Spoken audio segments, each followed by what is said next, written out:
악화가 양화를 구축한다요? 너무 쉬워요. 악화가 양화를 구축한다. 악화가 양화를 구축한다. 설명을 드릴게요. 그 파란 장미 시민행동에 제가 해놨는데 악화가 양화를 구축. 그 제 전공입니다. 내가 이 문장을 아마 가장 많이 고민한 사람일 텐데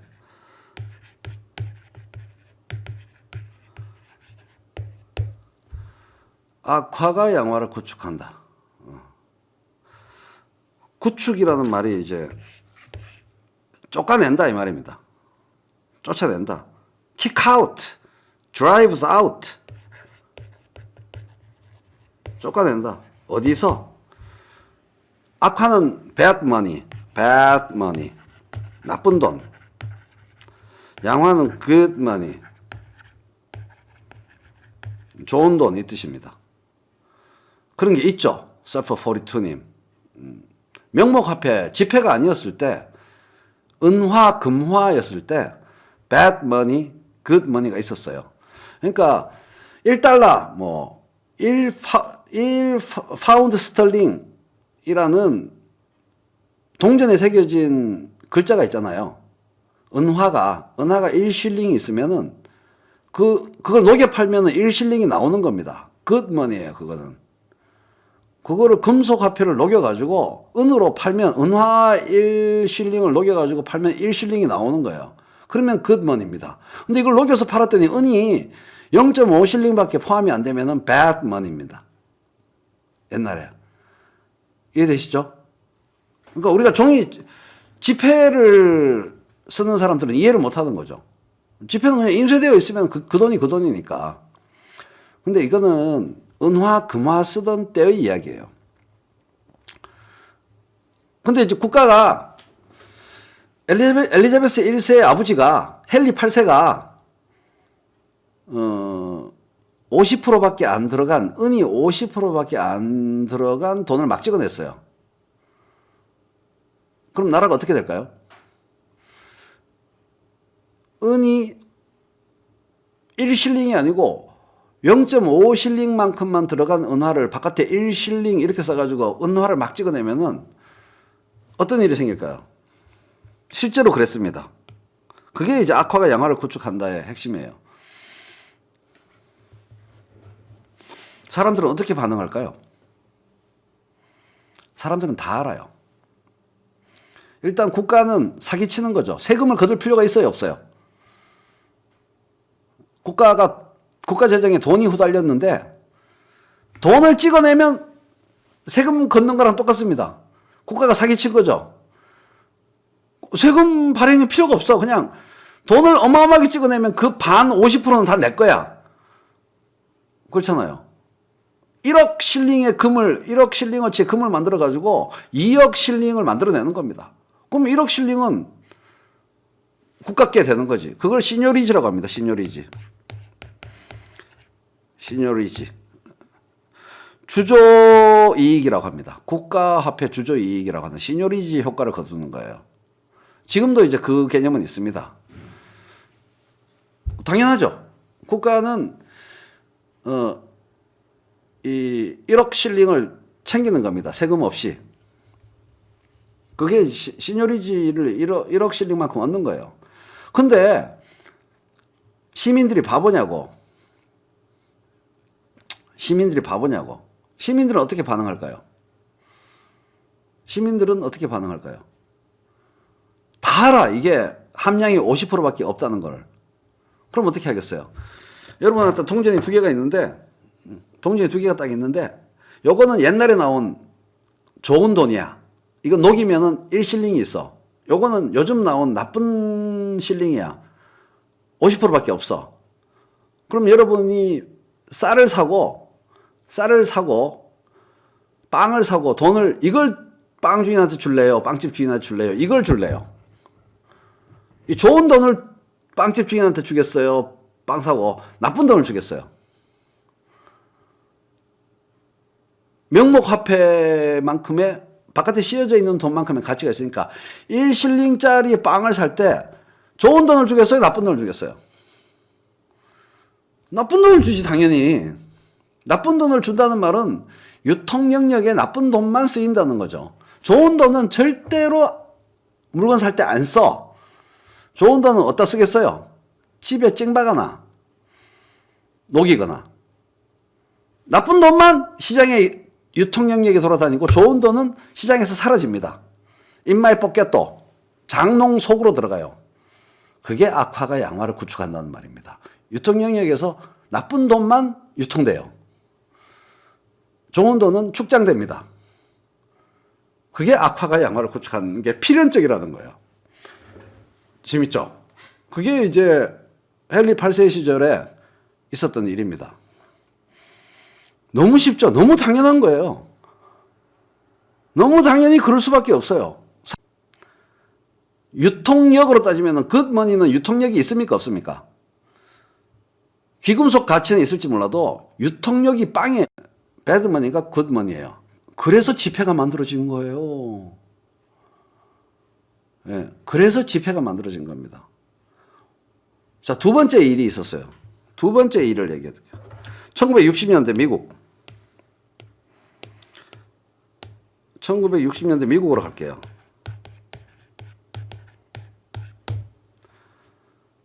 거기서는 또 한 번 재미있는 일이 벌어졌어요. 1960년대에는. 미국의 1960년대에 똑같이 은화가 쓰였습니다. 여러분 중학교 1학년 영어 배울 때 미국의 동전을 뭐라고 배워요? 센트. 미국 동전 단위. 아니 그 근본위가 무너진 건 71년도고 60년대. 근본위가 무너진 건 71년도고요. 60년대. 센트, 니끌. 기억나세요? 다임, 쿼터. 기억나세요? 그거 배웠잖아. 왜 중학교 1학년 때. 니끌. 다임. 이런 거 배웠잖아요. 중학교 1학년 때 영어 회화를. 옛날에는 이런 단어를 안 썼어요. 이런 게 없었어. 옛날에는 돈이. 다 은화였어요. 니끌이라는 말 자체가 뭐야? 은화가 아니란 얘기지. 비귀금속 화폐란 얘기죠. 동전이란 얘기죠. 말 그대로. 은을 안 썼다. 귀금속을 안 썼다는 거예요.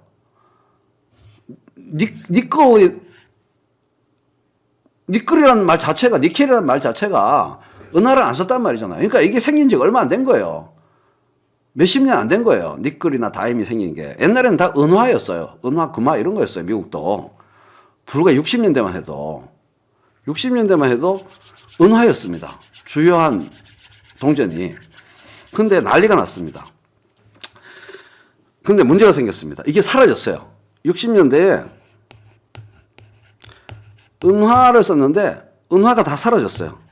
은화가 시장에서 뿅뿅뿅 다 사라지고 저걸로 바뀌었어요. 왜 그럴까? 코닥 때문입니다. 코닥 필름 때문에.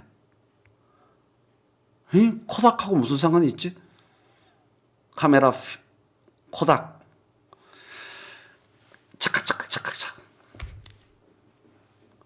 은이 산업용 수요가 높아진 겁니다.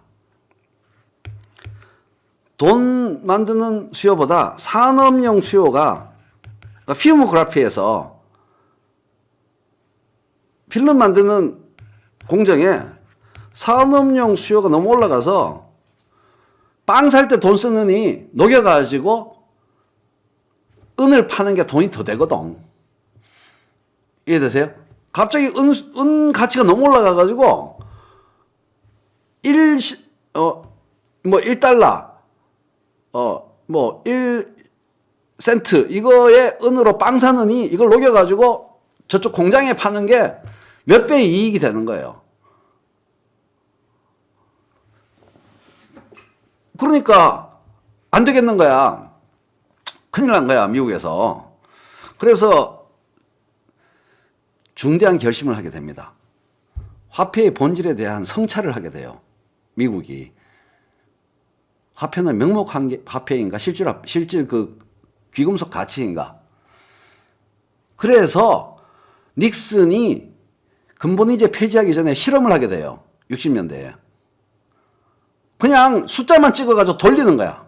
녹였을 때의 가치를 고려하지 않고 숫자만 찍혀있는 비귀금속을 돌려도 아무 문제가 없는 거야.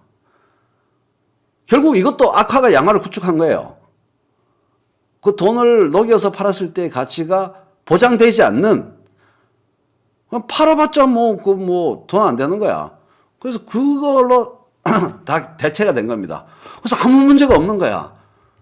꼭 밑에 금이나 은이 베이스가 안 돼도 아무 문제가 없구나. 국가화폐라는 거는. 그걸 알았으니까 71년도에 닉슨이 과감하게 금본위제를 폐지한 거죠. 획기적인 일이었죠. 이론적으로는 검증이 됐는데 실제로는 못 해봤거든. 근데 실제로 해보니까 아무 문제가 없는 거야. 예. 건설적 악화 구축이죠. 건설적인 양화 구축입니다. 쉴 데 없는데 금은을 쓴 거지. 이게 당연한 일인 게 금은으로는 세계 경제의 규모가 너무 커서 감당을 못해요. 애초에. 세계 경제의 규모가, 나라 경제의 규모가 작았을 때 금화, 은화 쓰고 그런 거야. 경제의 규모가 너무 커지면은 실제의 귀금속에 기반한 화폐 체계가 엉터리였음이 드러나요. 못 믿어서 보증수단으로서 귀금속에 자꾸 의존한 거였거든. 근데 나중에 가면 시스템 자체에 대한 신뢰로 대체가 됩니다. 국가에 대한 신뢰 자체로. 국가를 못 믿는 거예요. 옛날에는 계속 그 전쟁이 나도 뭐 해도 금, 은, 그거에만 의존하는 소박한 사고를 갖고 있었죠, 전 세계가. 근데 경제 규모가 너무 커지니까 그게 감당이 안 돼요. 금은으로는. 그래서 금본위제가 폐지된 게 아니고 금태환제로 바뀌었다가 금태환제가 폐지된 겁니다. 정확하게 말하면 71년도에 닉슨이 한 거는 금본위제의 폐지가 아닙니다. 원래 금본위제는 그 이전에 폐지됐어요. 왜? 금본위제를 하려니까 금이 너무 많이 필요하잖아. 그러니까 적은 금으로 몇 배 이빠이 부풀려서 효과를 발휘하려면은 금을 근거로 삼는 금태환제가 시작되는 거예요. 이해되세요? 미국에 있는 금을 기준으로 몇 배의, 말하자면은 깡통 계좌처럼 그걸 근거로 삼고 그걸 근거로 믿고 몇 배로 이렇게 된 거예요. 금본위제가 금태환제로 바뀌었다가 금태환제가 최종적으로 71년도에 닉슨 행정부에 의해서 금태환제 자체도 완전히 폐지되는 겁니다. 그래서 모든 화폐는 최종 가치 근거가 귀금속이 아니고 국가예요. 71년도에 그렇게 된 거예요. 어마어마한 사건이죠. 금본위제는 브레튼 우즈 체제로 금태환제로 바뀌었고요. 금태환제가 지속되다가 닉슨 어드미니스트레이션에 와가지고 금태환제도 폐지된 거예요. 근데 이론적으로는 너무 당연히 그런 건데, 예, 그렇게 된 겁니다. 그게 이제 악화가 양화를 구축한다로부터 쭉 보면은 화폐의 흐름이 그렇게 된 거니까 화폐란 무엇인가가 학설마다 다 달라요. 예, 학설마다 달라요. 오늘 화폐는 상품 화폐설이 있고요. 또 다른 명목 화폐설이 있어요. 상품 화폐설이 마르크스주의적인 화폐설인데 상품이 화폐로 바뀌었다 이건데 국가 화폐설과 상품 화폐설이 있습니다. 화폐는 무엇인가 할 때 전통적인 관념이 상품 중에 하나가 결국 특수한 지위를 차지하게 됐다. 이게 상품 화폐설입니다. 그게 뭐겠어요? 금입니다. 금. 세상의 모든 것들이 물물 교환될 때 그거의 기준이 되는 금이 아예 화폐로 바뀐 거. 그걸 상품 화폐설이에요. 아니요. 술잔을 들고 다르게 못다.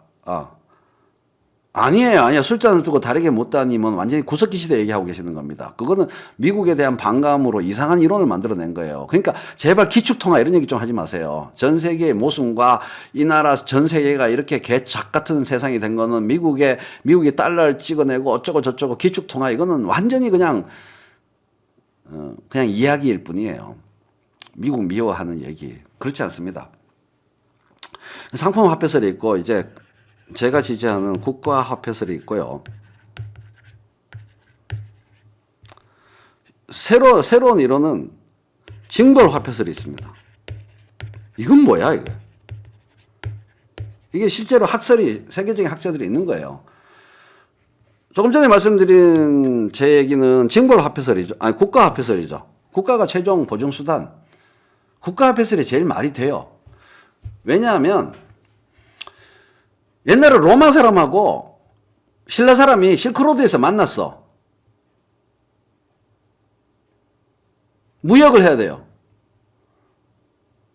징벌화폐설은 조금 이따 말씀드리기로 하고, 실크로드에서 아무도 없는데 로마 상인하고 신라 상인하고 만났어. 그 서로 무역을 해야 돼. 그럼 무역을 어떻게 해야 돼요?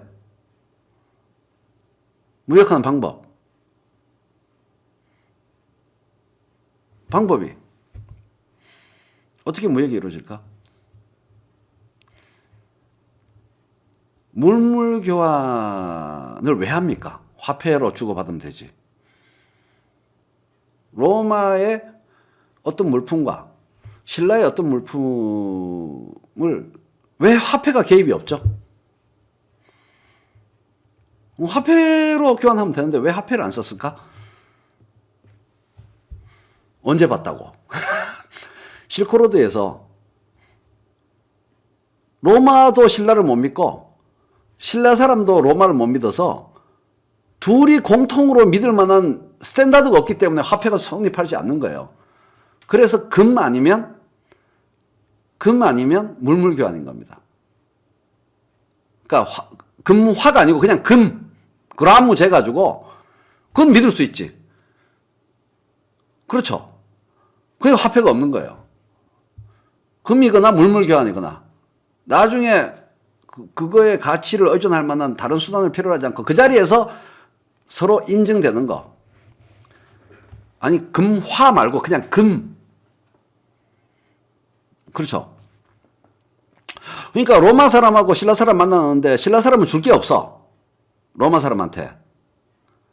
근데 로마 사람은 물건을 갖고 있어. 그럼 무역이 성립되죠. 이 사람한테 금이 있고 로마 사람한테 물품이 있으면, 거꾸로 로마 사람한테 금이 있고 신라 사람한테 물품이 있으면 성립되죠. 그리고 양쪽 다 물품을 갖고 있고 서로 원하는 물품이면 물물 교환, 바터가 성립되죠. 단 로마 사람이 로마 화폐를 갖고 있고 신라 사람이 신라 물품을 갖고 있으면 무역이 성립이 안 돼요. 그렇겠습니까? 안 그렇겠습니까? 로마 화폐를, 로마 동전을 갖고 있는 거야. 로마 돈을 로마 사람이 갖고 있고 신라 사람은 신라 비단을 갖고 있어. 무역이 성립이 돼? 미쳤냐? 그거 믿고 내가 그 비단 주고 그 로마 돈을 받게? 그렇잖아요. 로마라는 국가가 아무런 보증수단이 못 되는 겁니다. 역으로 뒤집어도 마찬가지고. 근데 거기서 점점 무역이 발달하고 나라가 발전해서 서로 접촉하게 되고 글로벌 시스템이 만들어지면서 달러가 왜 가능하냐? 이제는 옛날처럼 나라와 나라 사이가 벙벙하지 않다는 얘기입니다. 실크로드가 없다는 거예요. 실크로드가 없다는 거예요. 실물에 기반하지 않은 크레디트는 의심해봐야 하는 게 아닙니다. 서퍼42님. 그 생각을 깨야 돼요. 19세기적, 20세기적 사고예요.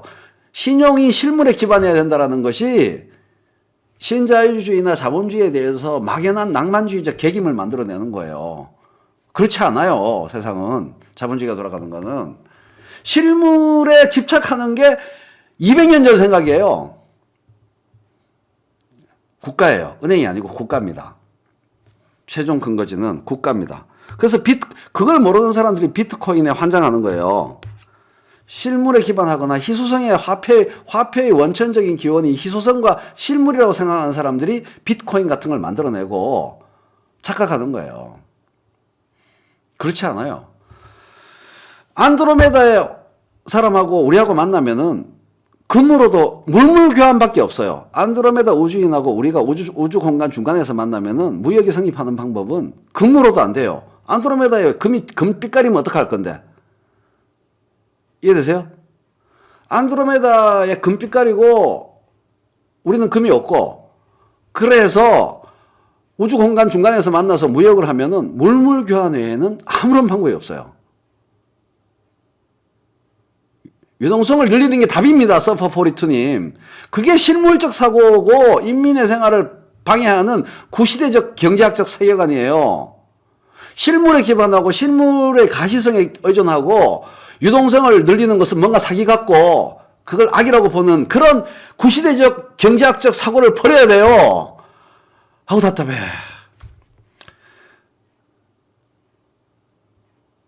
그런 거예요. 안 그러면은 금융자본주의고 지금 뭔가 돌아가는 것은 거품이고 잘못되고 나쁘게 됐다라는 생각을 하는 거예요. 미국만 논았다. 아니에요. 아니라고요. 그런 반제국주의적인 발상과 지멋대로의 글로벌 경제학과 화폐의 본질에 대한 오해가 미국만 논았다라는 우리 시민들 사이에 당연한 상식처럼 굳어지고 있는 데 대해서 제가 안타까움을 금할 수 없는 거예요. 그렇지 않아요. 도덕적으로 미운 것, 역사적으로 미운 것하고 경제학적인 진리를 섞어가지고 지 마음대로 경제학 이론을 만들어내서 미국을 매도하는 거예요. 그렇지 않아요. 잠깐 자연의 부름에 응하고 와서 계속 말씀드리도록 하겠습니다.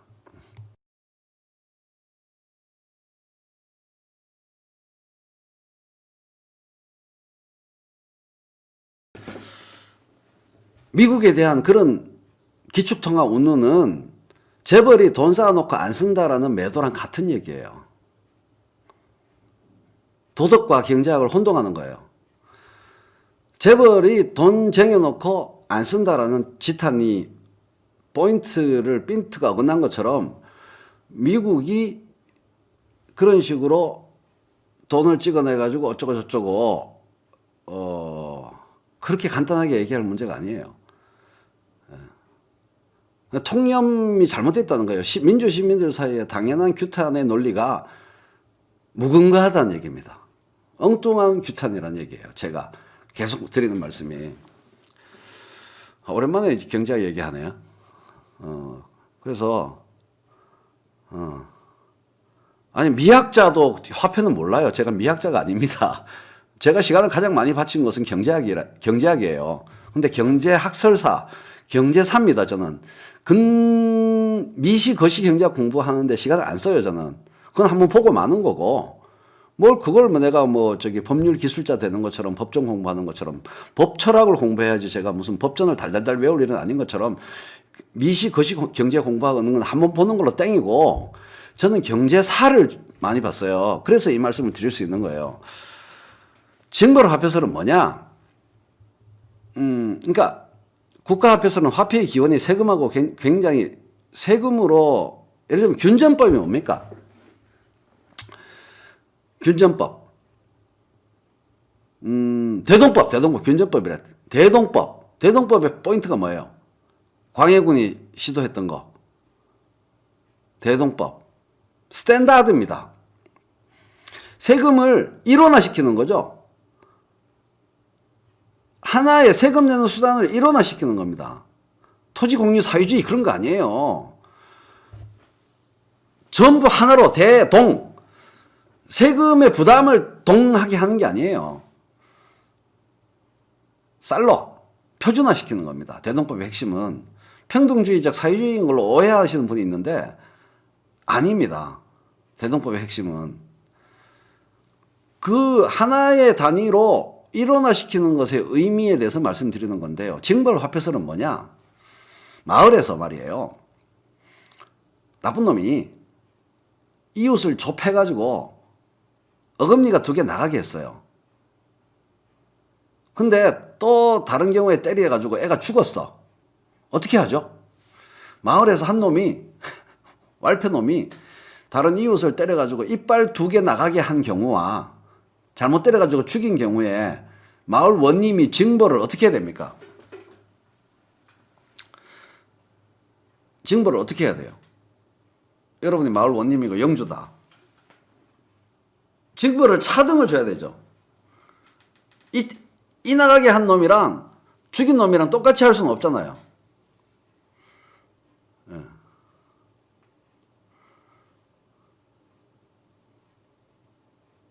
그럼 차별을 곤장이면 곤장, 매면 매, 감옥에 가는 감옥에 가는 거예요. 숫자의 일원화가 되는 거예요.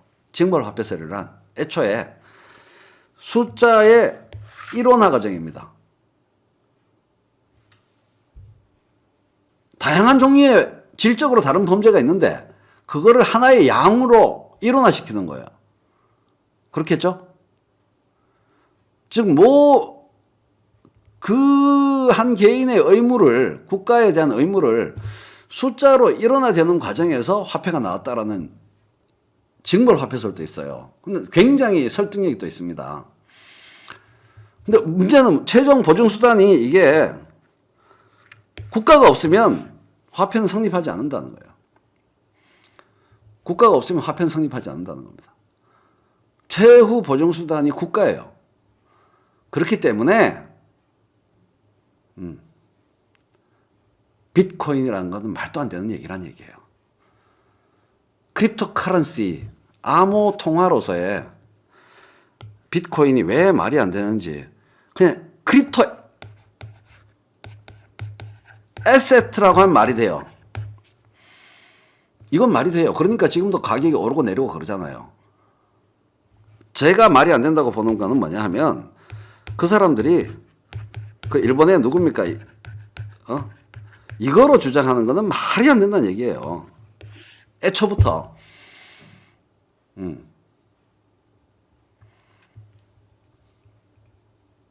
그거예요. 자산입니다. 암호 자산. 자산이니까 매우 변동률이 높은 외환 투자랑 같은 거예요. 하루에도 수십 번 돈이 막 널뛰는 외환 투자랑 같은 거예요. 비트코인 투자는. 하시려면 하시든가. 국가화폐를 대신할 글로벌 통화는 안 된다는 얘기예요. 될 수가 없어요.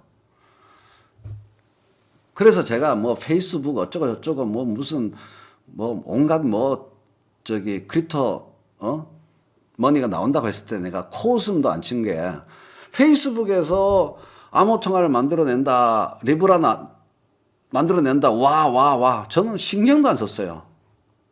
무식한 새끼들 이렇게 생각했을 뿐입니다. 제 말대로 됐거든요. 아이고, 무식하니 공돌이들이 무식해가지고 페이스북 리브라 까는 소리 하고 있네. 싸이월드 도토리만도 못한 발상 같으니라고 신경도 안 썼어요. 페이스북이 뭐 아무리 뭐 야심차게 어쩌고 해도 말도 안 되는 소리다라고 외신에 안 속아요.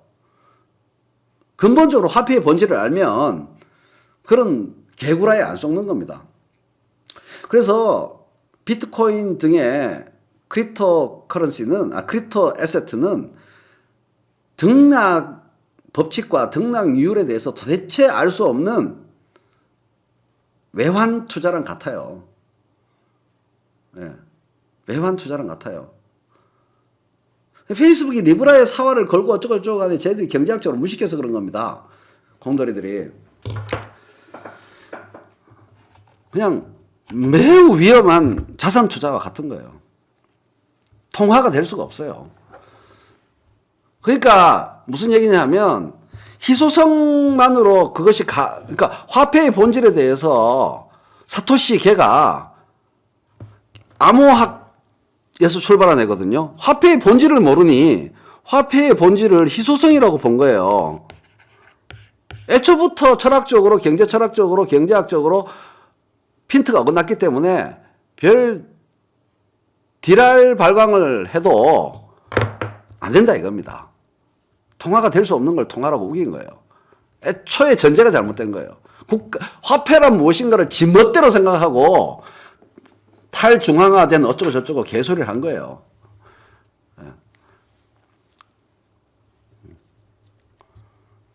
화폐의 본질을 지 혼자 생각한 거예요. 지 혼자 오해한 거예요. 국가화폐입니다. 화폐란.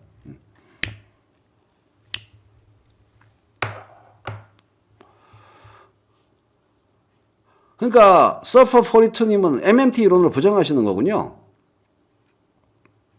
그건 굉장히 어려운 분야인데, 화폐의 희소성이 절대선이라는 서퍼42님의 믿음이 있어요. 근데 그 믿음도 증명 불가능해요. 이렇게 무한정 화폐 찍어도 되나라는 굉장한 불안감을 표명하고 있는데, 저는 그렇게 두려워하지 않습니다. 세상에 그런 거는 세상의 이치에 어긋나는 거 아니야라는 뭔가 악스럽고 불안하고 그런 생각이 좀 있으신 것 같은데, 저는 현재 이론적으로 MMT 이론을 반박하기 힘들다고 봐요.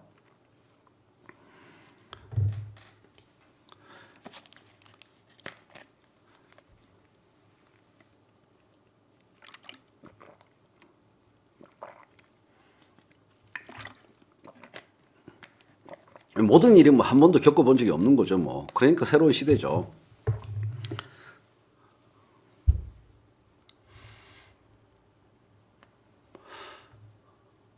악화가 양화를 구축한다라는 명제에 대해서 질문이 있어가지고 비트코인까지 왔습니다.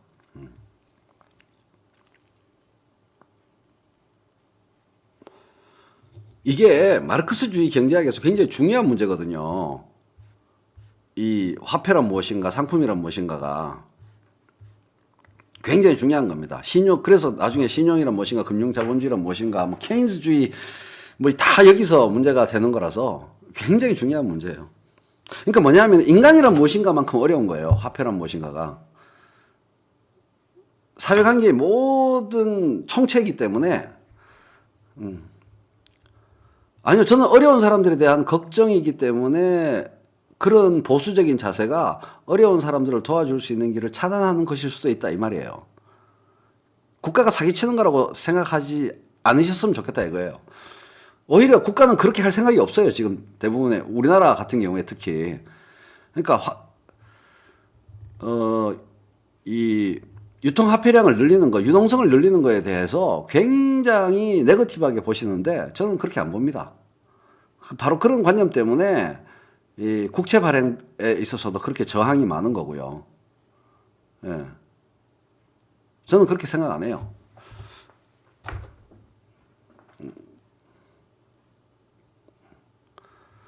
맞습니다. 자본주의의 풍요는 느슨한 영구적 인플레이션입니다. 그걸 알으셨으면 손정민님이 제대로 캐치한 거예요. 그냥 쓰러지지 않기 위해서 졸라게 자전거를 페달을 밟는 겁니다. 그게 자본주의의 번영과 풍요와 발전이에요. 인플레이션에 의존하는 겁니다. 인플레이션에 의존하는 거예요. 자본주의란 곧 인플레이션입니다. 디플레이션과의 싸움이에요.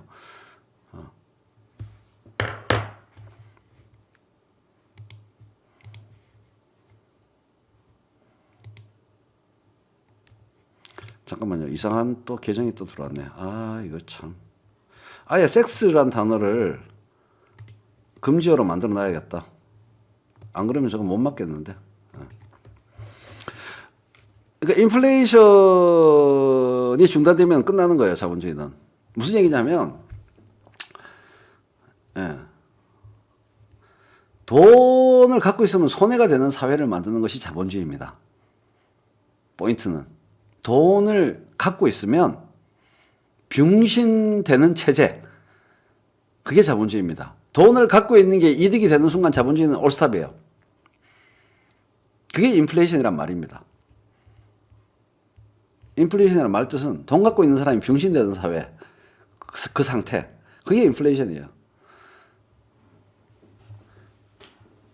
디플레이션이 바로 그런 거죠. 디플레이션이면 돈 갖고 있으면 무조건 이득입니다. 나중에 아도 치는 거죠. 네. 그래서 비트코인은 왜 안 되냐? 영구적인 디플레이션을 만들어야 되는 겁니다. 말도 안 되는 거예요. 비트코인은 영구적인 디플레이션을 만들어내는 겁니다. 왜? 화폐 통화량이 정해져 있기 때문에.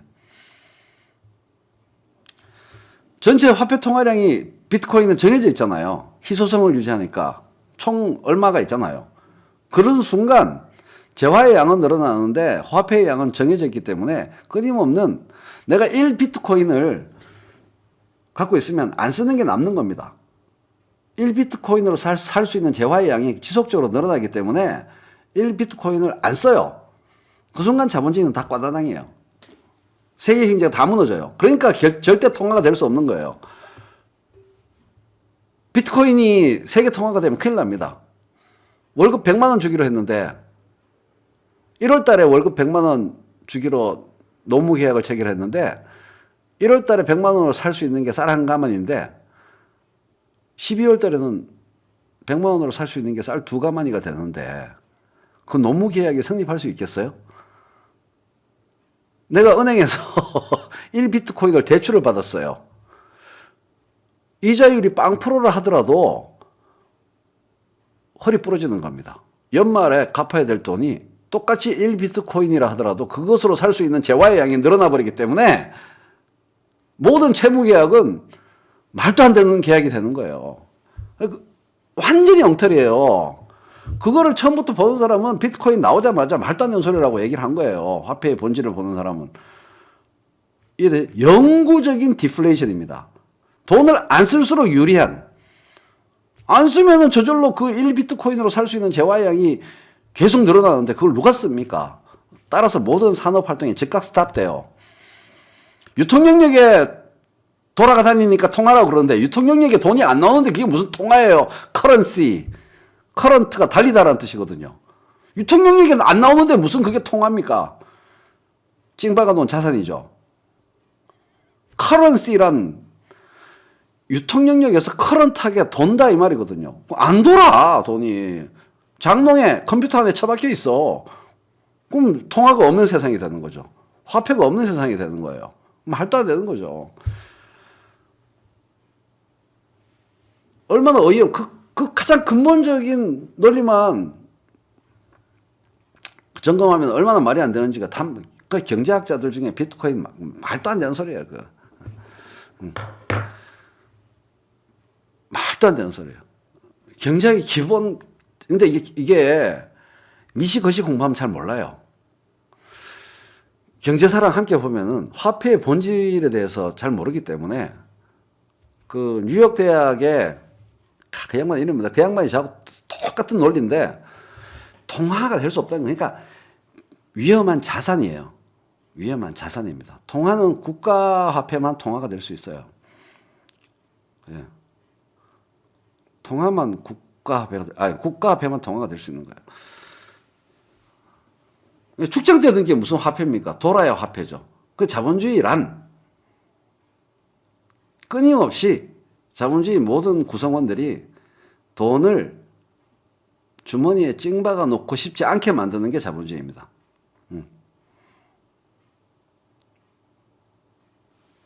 찡박아 놓으면 바보구나. 그래서 우리나라 재벌들이 돈 찡박아 놓고 돈 안 쓴다라고 규탄하지 말자는 얘기를 하는 거예요. 돈 찡박아 놓고 있는 상태 때문에 돌아버리는 사람은 재벌 바깥의 시민이 아니고 재벌 자체예요. 예.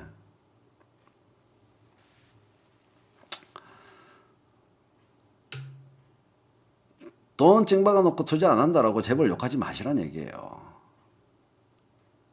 그것 때문에 돌아버리는 건 재벌이라는 거예요.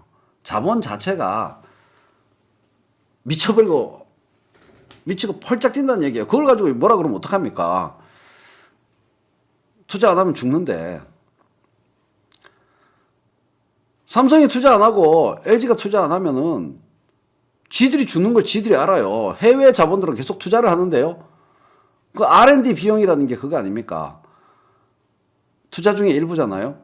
투자를 안 하면 자기들이 죽는 걸 자기들이 알아요. 투자하고 싶어 환장해요. 그걸 가지고 투자 안 한다. 사내유보금 세금 매겨야 된다.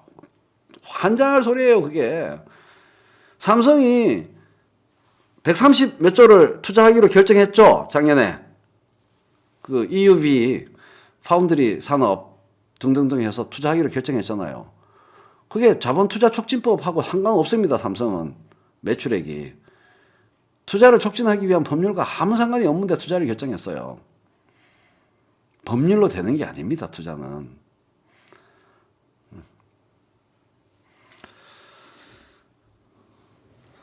어떻게 판단하긴요. 투자 촉진법 따위로 사람들, 자본이 투자할 거라고 보는 것 자체가 황당한 발상이라는 거예요. 이재용 죗값하고는 전혀 상관없는 겁니다, 지금. 지금 경제학 얘기하는데 이재용, 삼성에 대한 얘기지 이재용에 대한 얘기가 아니에요. 그러니까 그 돈 많은 자본이 도덕적으로 나쁜 짓 한다. 이렇게 이 문제를 바라보면 문제가 빈트가 어긋난다는 얘기를 드리는 거예요. 그러니까 투자할 데가 없는 거예요. 예. 투자할 데가 없는 거예요. 그래서 투자가 안 이루어지고 있는 것을 얘기해야지, 자본가가 무슨 마음을 먹고 내가 현찰이 최고야 하고 꽉 끼고 있어야지 나라 경제 죽든 말든 이런 게 아니라는 거예요. 그런 게 아니라는 겁니다. 틈만 생기면 투자하려고 그래요. 그러니까 이제 기업가 정신이 없이 자꾸, 그래서 결국은 안전한 그 부동산 투자 쪽에 하는 건데, 그러면은 해외 대기업하고 경쟁하기 때문에 죽거든요. 해외 대기업에 투자하면, 해외 대기업은 그동안에 계속 투자한단 말이에요. 더 커지죠. 그러면은 뒤처지고 죽는 거예요. 돈을 찡박아 놓고 있으면 자기들이 죽는다는 사실을 자본이 너무 잘 알아요. 투자 안 하면 죽는데. 그걸 투자한다고 해서 투자하겠습니까?